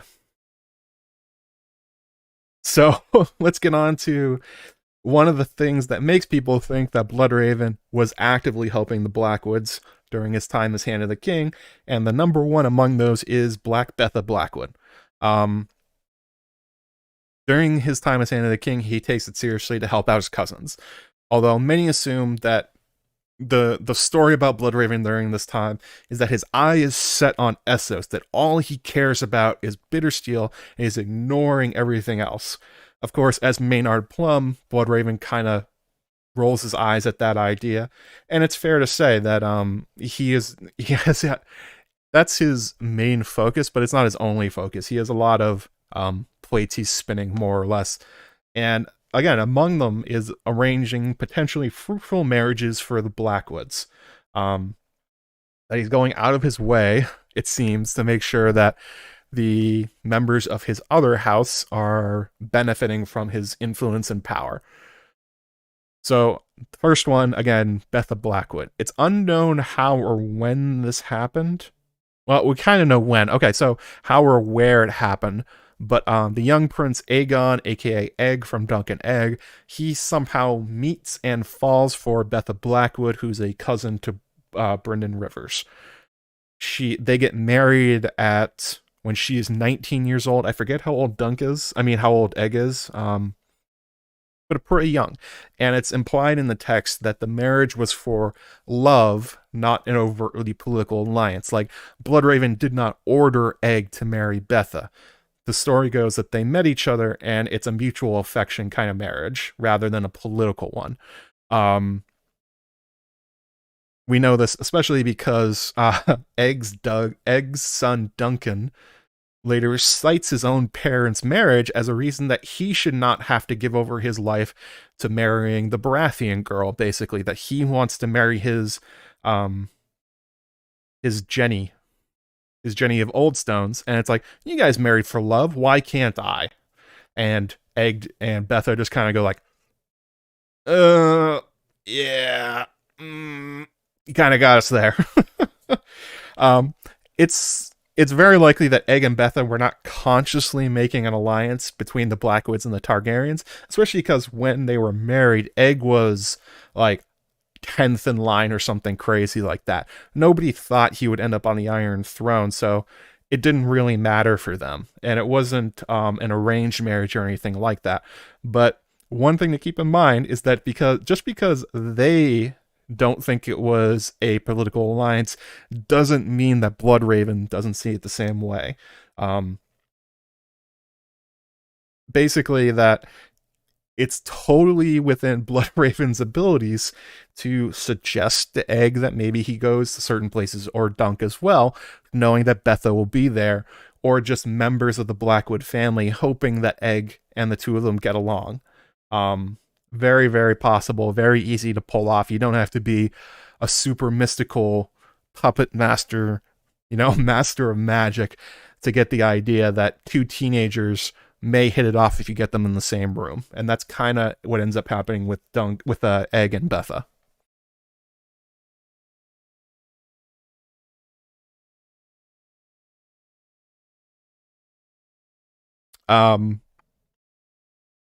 The theory I have about when this would happen is probably during the Village Hero. This is the upcoming Dunk and Egg story that George has been talking about for a long time, alongside the She-Wolves of Winterfell. It's very likely that Egg will be a lot more grown up during this time frame, perhaps, 17, 18, 19, right around the age when he later marries Betha Blackwood. And if the idea that I have that the Village Hero may be at Pennytree would be the perfect setting for it, because as we talked about, Pennytree is in between the Teats, which is in between the Blackwood and Bracken lands. It would make a lot of sense if George wants to take all these different characters that he's put time into developing, like Otho Bracken and the different Blackwoods, Betha Blackwood, this whole rivalry, and put it on the page as something that Dunk and Egg get involved in. Especially because there's a larger thematic resonance to the fight between the two houses. That it's not just a petty squabble between two houses fighting over lands. It's kind of an allegory for the larger story that the Blackwoods and the Brackens spend so much of their time and energy on each other that it distracts them from other things, which is again the example of Benedict Justman, that the one time the two houses got out of their own way and united under one leader, all of a sudden they take over the Riverlands like it's nothing, and the Justmans end up having a stable, pretty fair rule. I mean, they're called adjustments, so that's kind of how it goes. And it's sort of like how the humans relate to the others. That the infighting within Westeros, that the way the characters fight each other is largely what the others are taking advantage of. That they don't really have to try and kill everyone in Westeros because they're killing each other. They're not ready because they're not united. They don't know how to be united. They have all these long histories of fights between them. And I think that would be why George would want to put the Village Hero in Pennytree and show us more of the Blackwood and Bracken, rivalry. I think that would make it pretty good. Is Cregan Stark alive when the Mystery Night happens? Good question. I don't remember if Cregan was alive. So the She-Wolves of Winterfell, though, takes place after the Mystery Night, and it will be Dunk and Egg going north to Winterfell. And actually, yeah, I think Cregan would be, he'll definitely be dead by the She-Wolves of Winterfell. I don't know if he's dead during the Mystery Night, because the She-Wolves is basically about all of Cregan's children and grandchildren and ex-wives and widows all fighting each other over control of Winterfell, with not a clear succession going on. Very much a court drama between a whole bunch of different families trying to say we're the real Starks.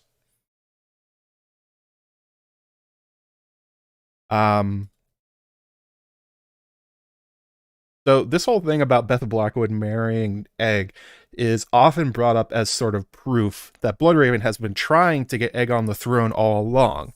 That he got Betha and Egg to marry authentically in their minds, so it wouldn't look like an alliance, right? It's a way of getting a royal marriage without getting a royal marriage. Nobody can accuse him of essentially manipulating or abusing his power by getting a prince married to a member of his family, because they did it on their own. And that's kind of part of the theory. The other part of it goes that after getting Egg and Betha to marry each other, then Bloodraven goes to work and effectively kills or removes everyone in front of Egg to make him king. I still don't quite get that one. Why? How would he know ahead of time that Egg should be king, especially when he wanted Aemon? Like, so he put in all this work and decades of killing and removing Targaryens and moving people out of the line of succession, and then he offers it all to Aemon, who then turns it down. And it's like, oh, well, I guess we'll give it to Egg then. That kind of thing. I don't know. I don't particularly like that whole Bloodraven is manipulating the succession in the family tree of the Targaryens specifically to get him on the throne. It may have just been like an opportunity thing. Like, well, he's the best available after Aemon, I guess. And that's who he went for. But I am yet to be convinced by that particular theory and line of thought. But there are parts of it that ring true. Obviously, the Bloodraven is a long-term thinker and makes moves years ahead of time and likes helping the Blackwoods as the other half of his family. And that he has a very ends justify the means sort of approach to how he does things. That he's willing to be a monster if it will save the realm, in a sense, I guess. I guess it has to do with like prophecy and stuff like that. Like, if he became convinced or knew from visions that from Egg and Betha the Azor Ahai will be reborn or something like that. Even then I have problems with those ideas, because everybody that thinks that is wrong, pretty much, or they totally get the circumstances mixed up. It's the sword without the hilt, so it'd be weird if Bloodraven's the one that gets it right. It'd be much more in line with his character if he had plans for somebody else, and by accident he arrived at, oh, actually, it's Egg and Betha, but he wasn't trying to do that all along. Plus, it would mean that basically he would be like, there was nothing wrong with what's his name? Baelor Breakspear or Maekar or anything like that. It's like, I don't know. And then there's also mystical bloodlines where people are like, well, he has Blackwood and Targaryen and Dane and all this stuff, and this makes him like a superhero. It's like, all right, maybe, I guess. Doesn't show up for a few generations. Yeah, I'm not in the blame Bloodraven camp, but I can definitely see where it's coming from. He's the kind of character that could, and it seems awfully convenient that Betha and Egg just happen to marry. So going back to Betha Blackwood herself, she later becomes queen consort, as Egg is eventually crowned King Aegon V after the Great Council. And as such, as I was just saying, all the Targaryens afterwards are Blackwoods by blood. The royal line afterwards is basically all incest, I think, all the way down to Daenerys. So if you go back and you look through their family tree, the two most recent non-Targaryens to marry into the royal family are the Danes and the Blackwoods, which means that Dany and Jon are both obviously Danes and Blackwoods. Although distantly. I think it's like Dany's 3 or 4 generations away from the Blackwoods and like 4 or 5 away from the Danes, and Jon is equally far and then even further on the Stark side from the Blackwoods. Not really sure. Betha herself seems like an interesting character, and somebody that seems like George is setting himself up to write about, because she's the kind of character he likes writing about. She's described as spirited, willful, stubborn. She has dark hair and dark eyes, much like the Blackwoods. The name Black Betha comes from having black hair and black eyes. She sounds a lot like Arya, Black Aly, Lyanna Stark. She sounds like ooh, what's her name? God, I can't remember her name. Asha Greyjoy. All these kind of similar sorts of characters that George likes writing about. So I wouldn't be shocked if we do see Betha Blackwood on the page in the Village Hero, because yeah, George likes that kind of character. And it works with the general naming scheme of those characters. Arya, Aly, Lyanna. Well, actually, no, it doesn't work for Betha. What the fuck am I saying? Wow, that was weird.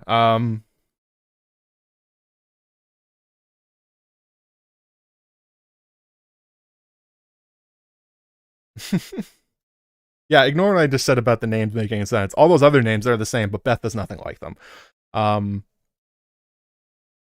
Although he does like using the modifier.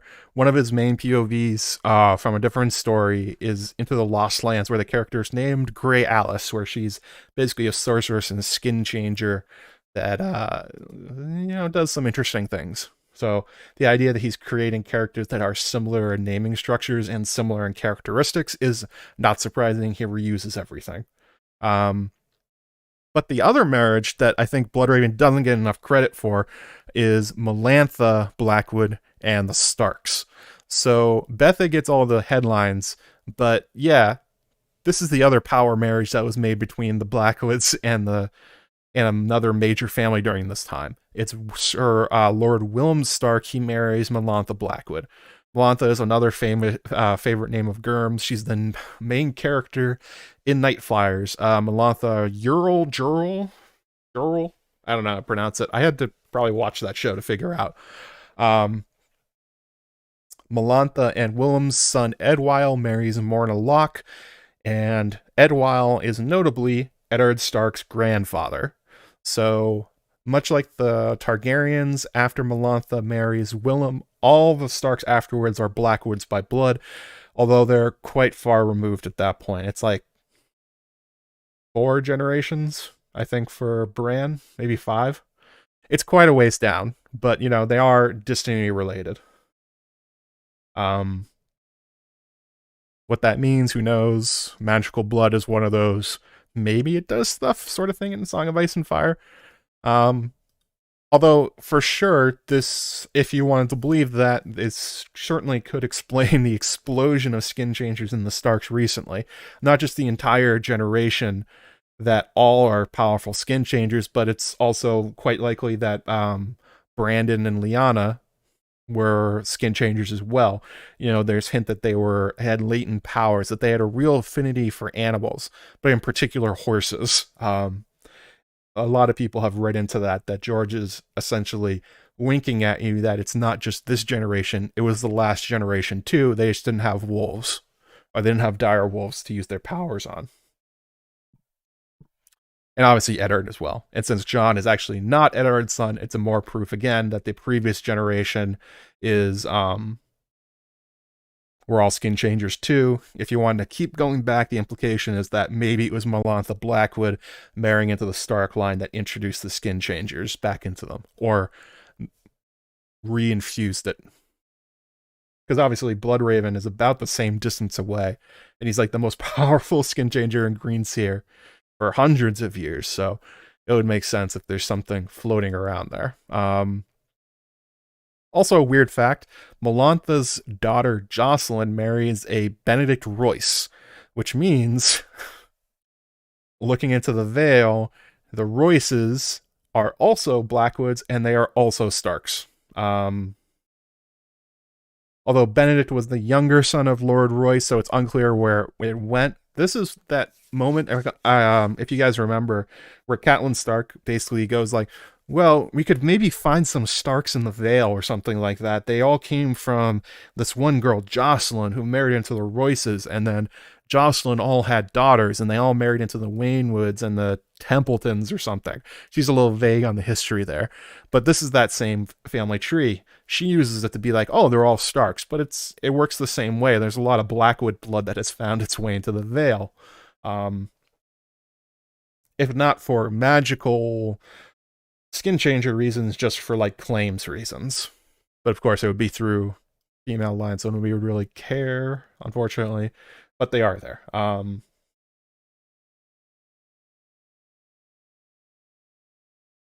Yeah, Blackwood Alley also a second wife. But it's a sort of a long-term thing that the Starks and Blackwoods have been marrying a lot anyway. So I think that one kind of goes under the radar. That it's like, well, they might have just married on their own. It comes up during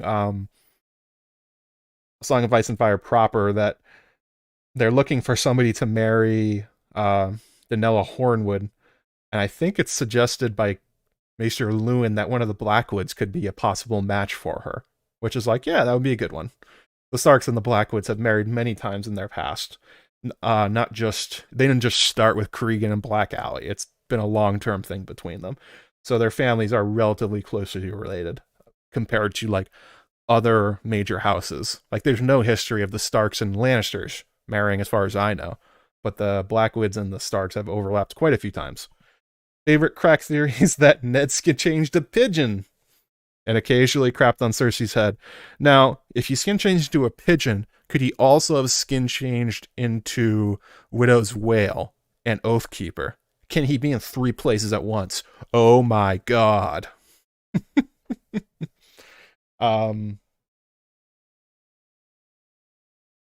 It's just a weird detail that George is like, he's detailing in good in pretty blatant terms that like it's not just like the Targaryens going everywhere and the Starks going everywhere. He's like making sure to tell us that the Blackwoods have married out quite far into Westeros. So we've got not enough time. God damn it. Only got 10 minutes left and I wanted to start talking about Tytos. But I have like 4 pages on Tytos. Ugh.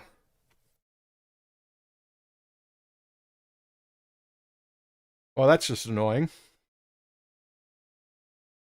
I got way too wrapped up talking about Bloodraven and Beth of Blackwood and stupid Maiden Vault and all that stuff, and now I can't finish my outline. So I guess we're doing part 4. I joked about it, like maybe that will happen, but I think it might actually just have to happen now. Gonna have to do another stream.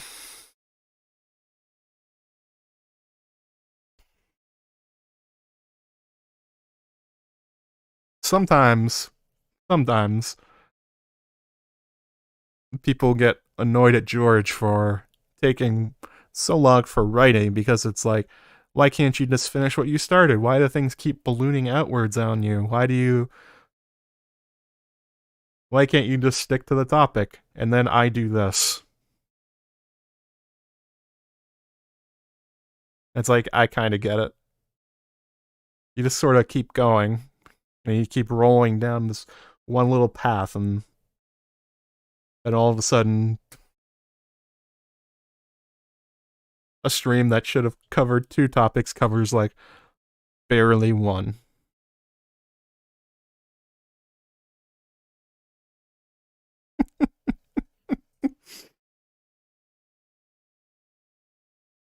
uh Man, I was so sure I was doing this in one stream today. Remember I did the first one and I was like, oh, I can do all of this in maybe 1. And I was like, all right, now it's 2, now it's 3, now it's 4. Jesus Christ. How did the 5-year gap, how did a trilogy turn into 6 or 7 books? How could that possibly happen? I say to myself as I literally do it.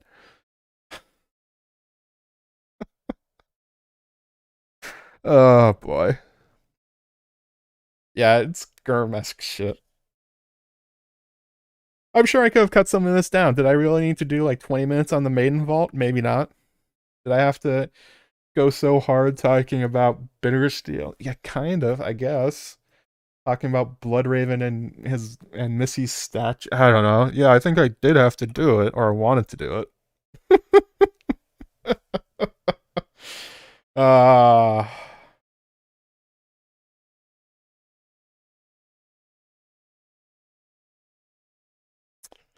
So I guess that's what we're doing. I guess we're gonna do another stream. Um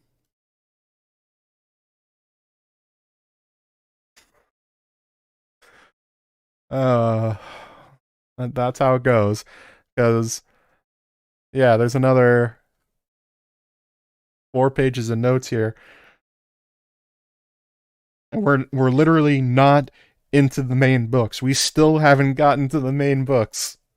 We have not even talked about Tito's Blackwood, or he has literally not shown up in this stream like chronologically. Unbelievable. Only one more. Not doing 5 streams on the Blackwood. That's not happening. I did talk about the Teats for quite a bit. That's fair. That was my own fault. I got wrapped up in a big pair of Teats. How could I?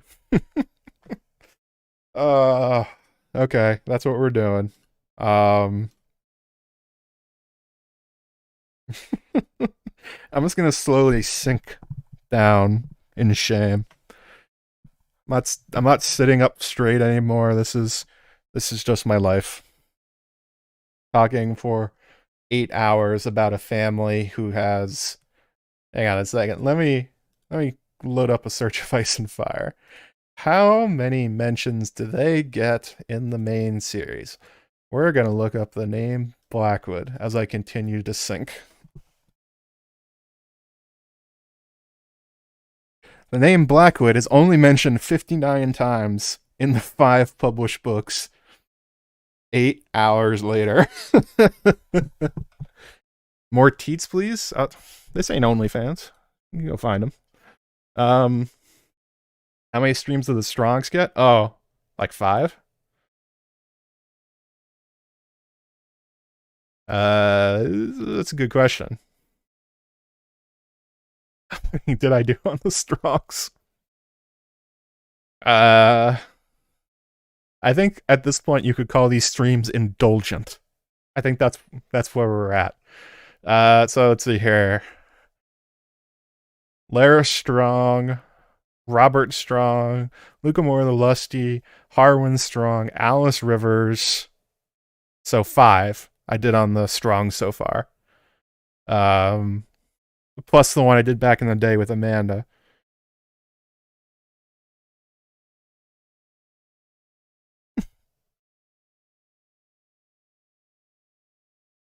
Let me do a poll real fast.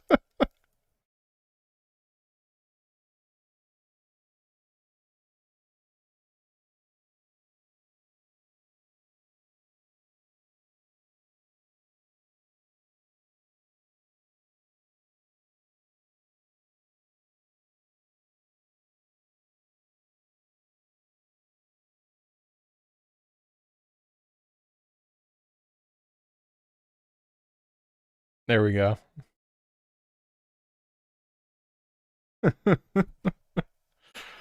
Yeah, I already have the outline. That's true. Oh, that's right. Ingrid K2, she's walking through the woods, listening to me ramble on about a fictional family of raven-loving weirdos. Blackwoods are mentioned 33 times in Dunk and Egg. Yeah, most of it's in passing. Like it's like mentioning that they exist. On the day the gorgeous Pothos is going to take over your screen, here's the 7 more. I have to keep cutting that thing.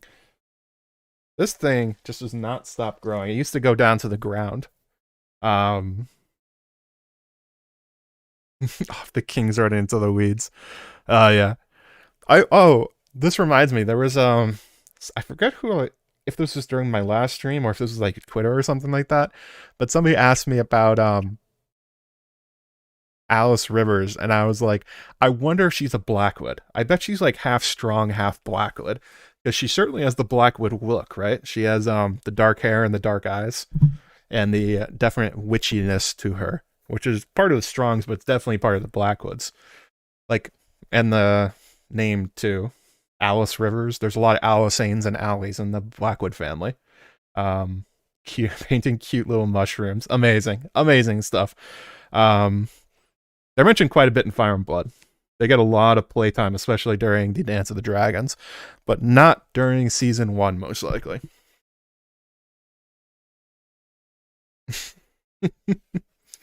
Oh, we didn't get to you guys not slam the like button enough. So you know what? We're gonna do it anyway. We're doing it live. We'll give away a shirt anyway. Get us up to 100 likes though. Just slam that like button if you haven't yet, and we're gonna do a giveaway. I'm gonna do it in preparation.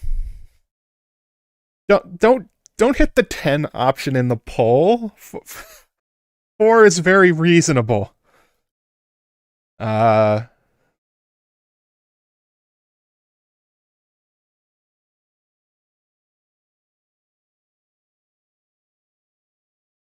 It reminds me of that famous story about somebody asked George on stage about how many books in A Song of Ice and Fire there would be, and he said something like 6. It's definitely gonna be 6. And then his wife Paris was in the front row, and she held up 7's fingers, and it was just like, yeah.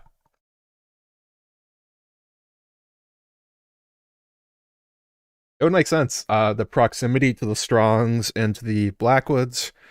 Um, you know, I think that would. So we're going to do a keyword here. So what are we going to make it? There we go. Type the word indulgent in chat, and you'll be entered to win a free Joe Magician t-shirt.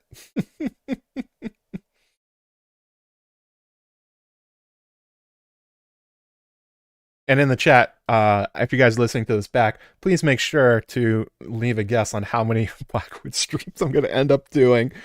They don't show up that much in A Song of Ice and Fire proper. It cannot be more than 1, right? Is this the clip that's going to haunt me for like another 2 weekends? Please no.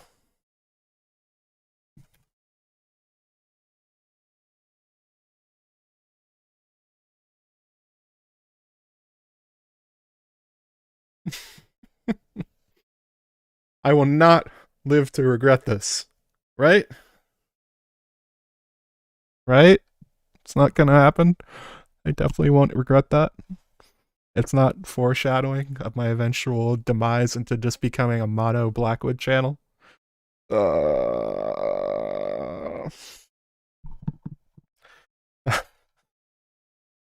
It's not gonna happen, right? Yeah. Although somebody on Reddit said something where they were like, take off my wizard hat or something. It was a long comment. About how I think I talk about fantasy too much. Just like fantasy story. But also like clearly I am low on self-control. It's not one of my virtues.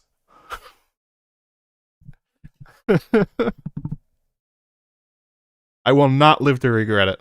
Definitely not. I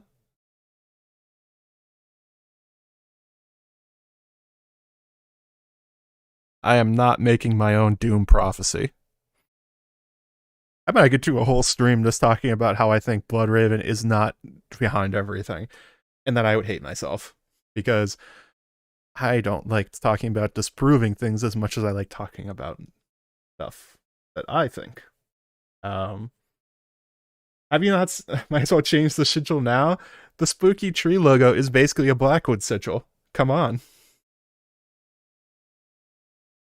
It's pretty close, actually. It's supposed to be a hybridization of the Blackwoods, the Starks, and the what is it? The sigil of Gondor, because it was a weird theory I had back in the day.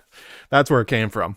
I told Mallory to make a mashup of all these things, and she came up with the Weirwood tree with the it was Dunk, Blackwoods, Starks, and the White Tree of Gondor. It was all of them into one.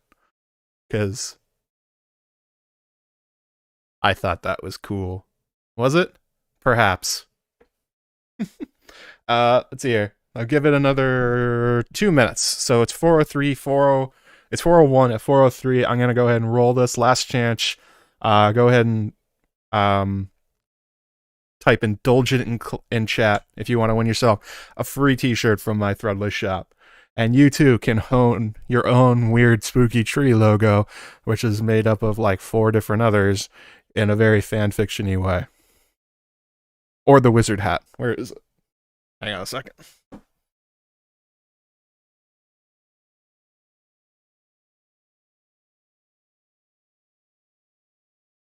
I don't even know why I was wearing headphones. I can't hear anything. I don't have the monitor on.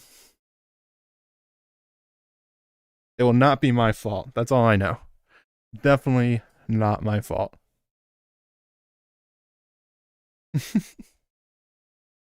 Oh, Grey Waste Thames, yours is similar too? Yeah, it's changed. It used to be your face, I think. I can't really see what it is. Looks like some kind of shade of evening or something like that. I do like talking about the Blackwoods. I also like talking about the Strongs. If only they could come together in a perfect way. But I don't think I fix any plot holes. I just ramble on about random lore and weird theories and stuff like that while wearing a foolish hat. All right, two more people. Two more people hit the like button. Do it for the next Weirwood stream.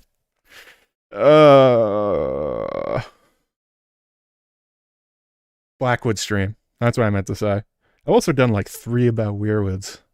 At this point, it's just like other parts of the story don't exist to me, apparently. Actually, Aaron made fun of me on Twitter. I was talking about the show, House of the Dragon.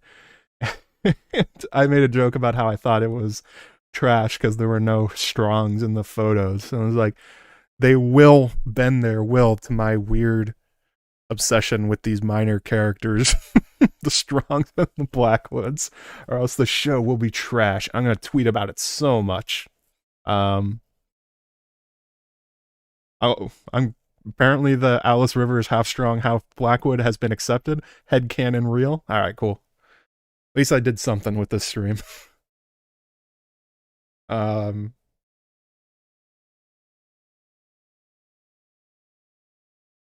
right, there we go. Let's go ahead and roll this. We got 16 people. There you go, Jess Britvik. So send me a you can send me a thing on Gmail at AskJoeMagician@gmail.com, or you can send me a DM on Twitter. I'll go ahead and send you a code where you can just go ahead and, I mean, I say this every time. It's not actually a t-shirt. It's just $20 off whatever you want to buy. If you want to buy a bunch of stickers, totally up to you. Or if you want $20 off a sweet blanket, or God, I think there's like notebooks and stuff. There's a whole lot of stuff in there. I think there's socks. Oh, and there's the famed Asswaffle leggings. Those ones always make me laugh. Yeah, let's go ahead and send me a message and I'll send you that stuff. Isn't it interesting how after my little breakdown about how I'm going to have to do another Blackwood stream, my demeanor has totally changed? I think I was like kind of tense because I was trying to get through too much in one stream and just knew I wouldn't. And I was basically ignoring you guys too, so Asswaffle t-shirt, that's right. The leggings are pretty good. The mugs. You can also get yourself a spooky tree mug. It looks pretty good. The only thing I don't like is you can see it in certain lights that it's a sticker underneath, but at least it sticks on. The artwork's not on the outside, it's underneath a layer, so it doesn't come off when you wash it. Even though I do hand wash this because I have destroyed many mugs in my lifetime. 5 streams is reasonable. God, what else is on my shop? Hang on. JoeMagician.threadless.com.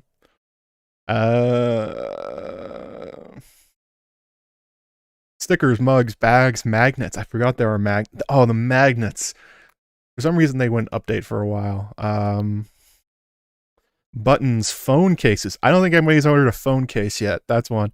Mounted acrylic prints, shower curtains, duvets, blankets, throw pillows. Hello. Basically, when you guys probably don't know this, when you make a threadless shop, you just upload the one image, and then basically it allows you to put it on a whole bunch of merchandise they already put up. So it's no effort for me to put it. I just like click a button. There's a whole lot of stuff here. Tapestries. You can have a wall tapestry of ass waffles if you want. Throw pillows. Baby bodysuits. I forgot there was baby stuff. Is the peach in the right spot for the ass waffle leggings? Let's take a look. I forgot.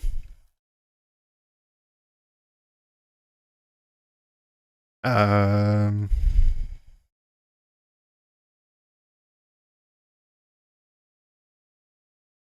on a second. Let me move this so you guys can see it. We're gonna do a gonna look at my screen.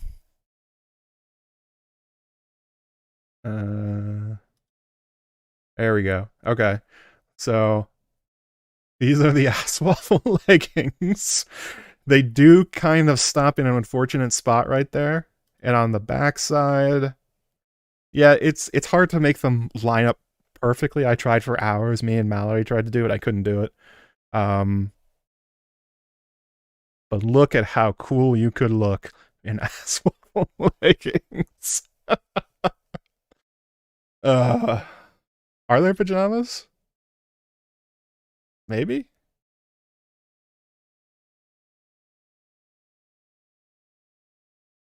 These are basically pajamas. They're so ridiculous. We're gonna end this stream. I have lost control of my life at this moment. Spooky Tree is still in transit, yeah. Not on the ass, sadly. Yeah. I tried to make it so that the ass waffle would just be on both cheeks, but you have to make it work with different sizes. So there's different where the fabric ends depends on the size of clothing that somebody buys. So you can't actually just make it line up really perfectly without a ton of effort, which I don't have. Need to add bum bags? Sure. Absolutely. Yeah, that's right, Sarah. There are some I had to personally do, like the leggings, but a lot of them, it just sort of, it copy pasted them and did it for me. I wish there were leggings. I mean, pajamas. That would be pretty sweet. All right, well, I think we're gonna wrap it here because I just showed you guys pictures of leggings for a while, and I have totally lost the ability to talk seriously about the Blackwoods. So we'll end it here. We'll do another stream, and I think we're actually going to do it next weekend because I have to work in 2 weekends. So if we do it next weekend, I think that will reset it correctly so I don't have like a weird 3-week gap, which is what I do now.